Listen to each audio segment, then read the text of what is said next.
Oo. Ito pala oh. Nasa kuwan na yung dulo. Pero matagal-tagal na rin na hindi na Natutubigan. Oo. papatubig na rin kami. Ayos, sakto-sakto. Paglalagay niyo po ngayon ng organic ito. Oh. Lahat ng mga dulo, may mga sunong na bulaklak. Halos lahat. Oo, lahat oh. Kaya talaga ito, aalagaan po natin ng kuwan ito. Tubig tsaka ng pataba. Okay na yun sir, at trakol sa kagod lang ang salitan ko na gamot. Ikakuha nyo lang yan. Tapos ano yung Paghahalo-haluin nyo siya. kwan dito sir, yung Oo. Kuha nyo yata natin dito yung tanong kayo ng Agrowell.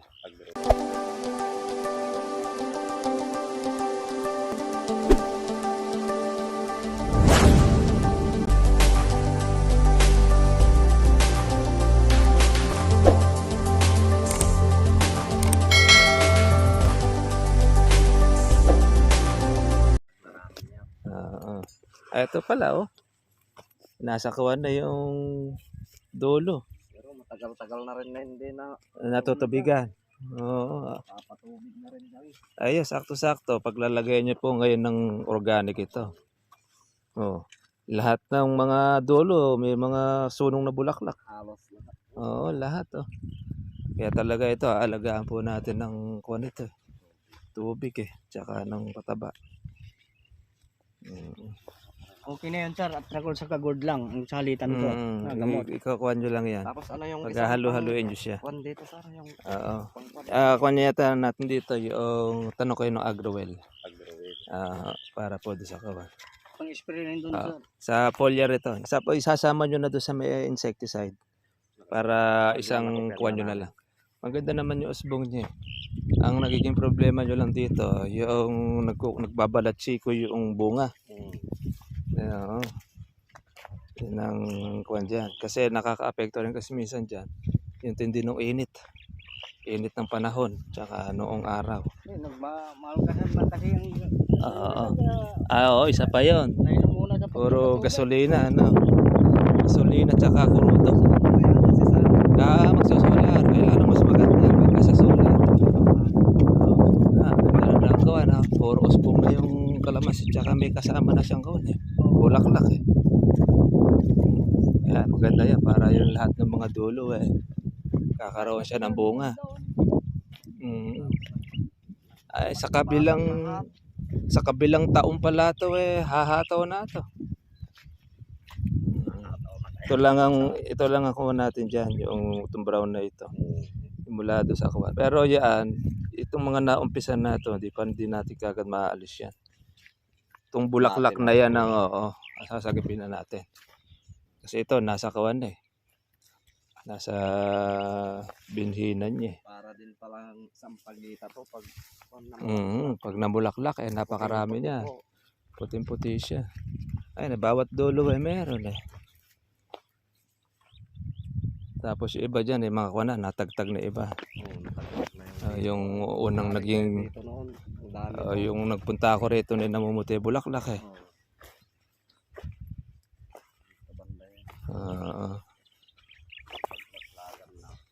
ayan sa bawat dulo bawat usbong meron sa mga bulaklak. dito. Ayan mga dulong kuwan dyan mga sunong na bulaklak ibang mga tagtag na rin. Ito yan sa kuwan to sa init ng araw. Gaganda. Ito wala na hindi natin makukuha nito dahil ito tinatawag na kochok yung ilalabas sa bulaklak nito yun yung ating maalagaan sasagipin. Ito yung natin ito nakaraan na maraming bulaklak ayan buko na kaya kaganda naman ang dahon niya buti nga hindi siya nagkukuha yung nagbabrown. Dati naninilaw to sir. Naninilaw ito. Tingin ko nga kasi noong una kong dating dito naninilaw ito noon ngayon ako dami ng buko. Kagandahan ito sa inyo, di sabay-sabay. Meron kayo pahuli, meron kayong pauna. Ito. Sir, para... pagka mag-harvest kayo, Sunod-sunod. Tulad nito sir. Oh. Ito yung namumuti nung nakaraan eh. Ayan, buko na. Oo. Mm. Mga... Mga, pagka buko na yan sir, weekly ng spray. pag buko na siya, weekly na po gagawin natin. Ito, pwede na rin itong weekly eh. Kaya lang, kung meron kasi mga bagong labas uli na Meron bulaklak. doon sir, diretso. O diretso, twice a week din ang spray ninyo. Dati rin doon sa may bata na yun. Mga buko. Yung ito, sigurado pag tinubigan nyo yan, lalabas din ng bulaklak. Panatan nyo na rin ng spray. Hindi, lahat na to sir. Lahat yan. Oo. Lahat na namin. Sige, para total, kasi nasa edad na rin yan eh. Sabay-sabay. Oo, nabansot lang dahil di naalagaan eh. Ang daming buko. Yan, ang daming buko. Lumalabas pa pang mga bulaklak oh. Yan ang kagandahan sa kalamansi. Basta maaalagaan mo siya ng gusto eh. Maglalabas at maglalabas ng bunga. Yan, ang dami. Oo. Kalahati lang ang magtuloy niyan. Ako, magtutukod kayo niyan. Pera pa yung mga bata ang kawan na. Ay, dami pang mga kawan, mga usbong na mga maliliit eh. Nung una sir, nalaglag. Yung unang mga buko niya. Sa kawa po yan. Kasi noon, ng tubig nyo, kasi rito, halos parang puno-puno lang eh. Pero pagka yan ay nabubusog ng tubig, dun tumitibay ang kawan niya. Ito, basta ito pag nabusog nyo ng tubig, magtutuloy-tuloy yan. Kaya lang siya medyo nalalaglag dahil sa init. Tapos pag nadiligan, sisingawan siya ng init. Parang style pasma. Hindi kagaya noon talagang busog. Ay may kahit patagal lang ulit ninyo. Naulan din to eh, kaya nagpaglabasan. Umulan ba dito? Oo sir. Pagaling, kaya pala basa itong malakas yung ulan. Malakas. Pa? Kaya pala iba yung mga sumariwa. Maganda sana kung nasa bayan nyo ng pataba, ano? Para nun nakakawang kayo ng... Kaya pala yung lupa, sabi ito, medyo nagputik. Oo, nagputik. Baka mainam, ano? Yung Oo, samtala sa amin ay walang ulan. hindi namin sinagad yung sakto lang. Ayan, yan ang maganda. Ganyan talaga pagtatanim niyan. Doon lang. Na huwag ilulubog. Ayan, no? Bulaklak natin mano kaagad. Dire-diretso na yan. Yung kasi tinanim dito ay sinagad. Kaya talagang Yung mga nakawan nakikita siya. yung mga bansot sir dati. Oo, noon. Ngayon, buti nagsupang na. Oh. Ito mo nga, kaganda na po ngayon tingnan. Lalabo ngayon yan. Yung Sa damo next na, year. Oo. naano lang namin yung damo ngayon ulit.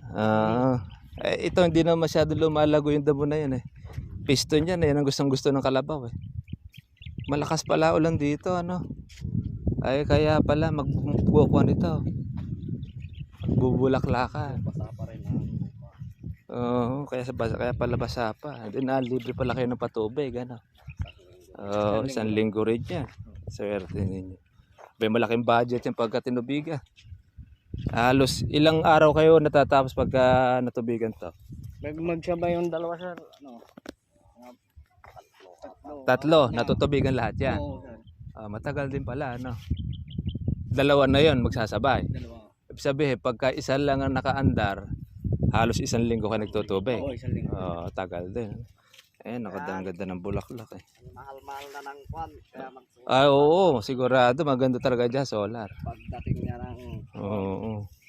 Itong kabila na ito, Yan yung kumikita sa kumbaga, yan ang naka-arkila. O kalahati. panibagong tanim niya. Bagong tanim na, ano. Ayos, ano. Ibig sabihin, yung bakod ni Sir, hanggang doon sa may gawa na yan. sa may tambak. May hangganan na yan, may tambak. Mura na rin ako. Mag-alaga ng pagkagandong mga ano. Nakakatuwang mag-alaga. At saka tinan mo nga naman. May hanggang 20 eh. Hanggang tuhod eh. Tinan mo nga. Paano kasi?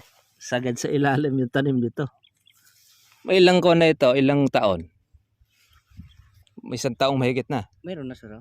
Meron na. Magdadalawa. Oo sir. Tinan mo nga. Susukati mo hanggang tuhod. Tinan mo nga. Mas maliit pa yun. Mas maliit pa nga noon itong ko na ito. Pero ngayon ang dami na supang. Kaya kahit bata mapipitas ito eh. Kahit isang taon. Ganyan kaliit. Matanda na rin. Magto 2 years na.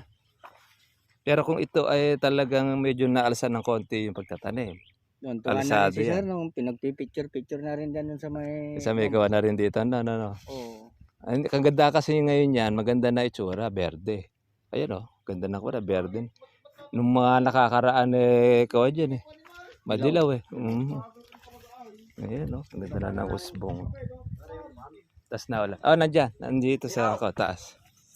Tapos nandito pa yung isa.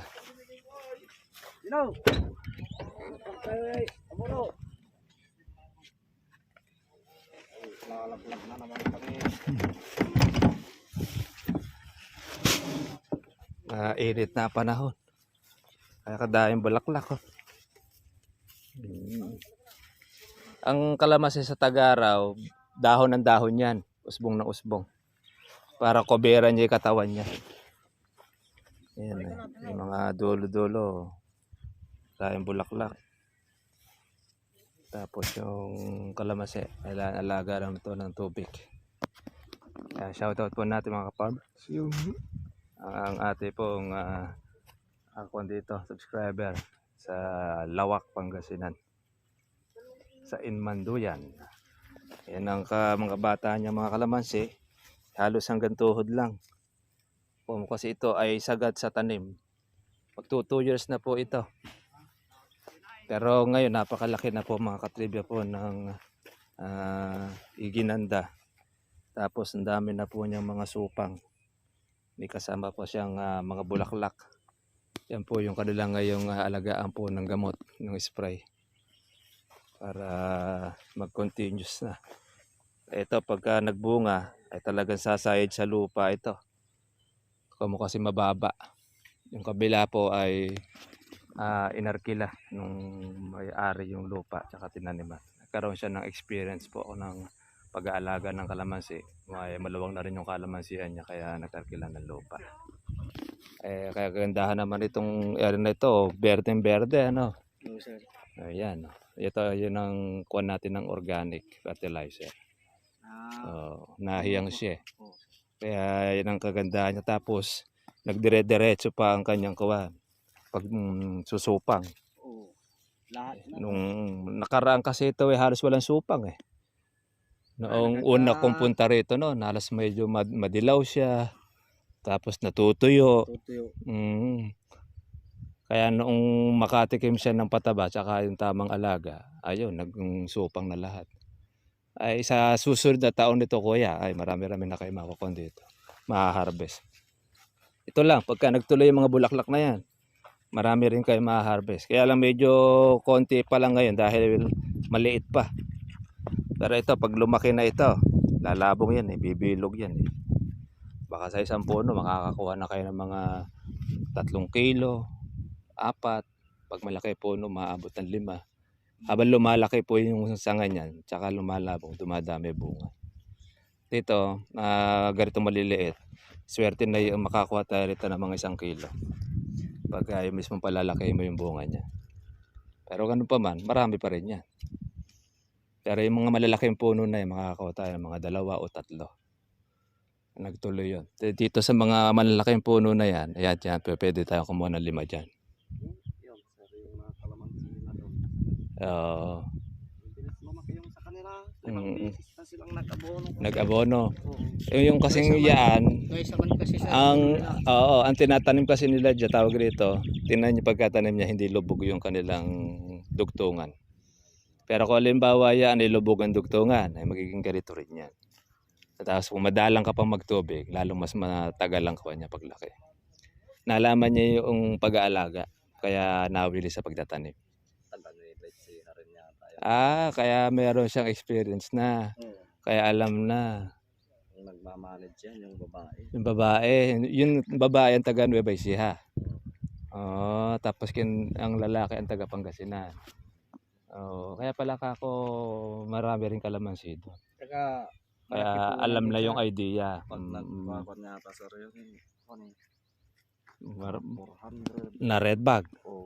Mukhang maluwang Kung susumahin ba, meron siguro 10 hektare kalamansi Hindi lang siguro.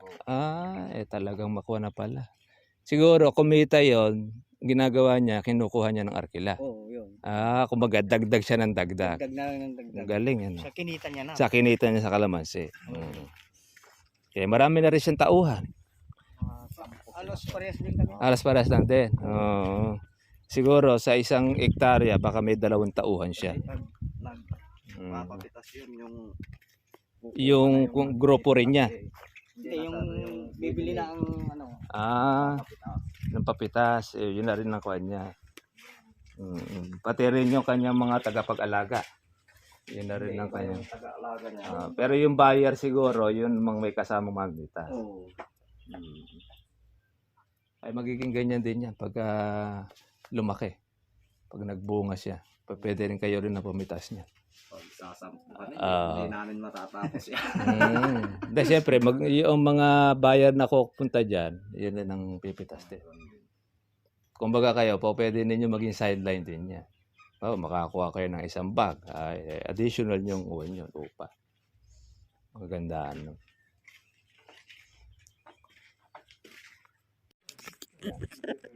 Okay po mga ka-farmers at yung ating abono, yan ay lagyan na po natin. Saka po yung ating gamot na kagamitin po nila. Ngayon ay swerte na po pala rito sa kanilang lugar at nakatikim po sila ng malakas na pag-uulan. Kaya nakamenos sila ng patubig. Napakamahal din po ng diesel dito sa area nito sa Pangasinan. Kaya yun, lalo na po ngayon na matindi po ang init ng araw, kaya pinayuhan natin na kalamansi, huwag mapapabayaan po sa patubig, saka doon sa pagpupolya para manatili po yung pagiging berde niya. Saka yung kanyang bunga ay matustusan. Dahil pagka hindi po matustusan po ito ng tubig, ayan, may tendency po na yan po ay masira or malaglag. Kaya yun naman, okay naman at maganda naman po ang resulta po ng kanilang kalamansi at talaga naman. Yun na, pati rin yung damo, hindi rin makakuha. Maganda dong kuya, huwag masyadong lilinisin ng walang damo. Mas maganda yung kanyang mga damo, okay lang yan, huwag lang hahaba kasi para maging pinaka-cover.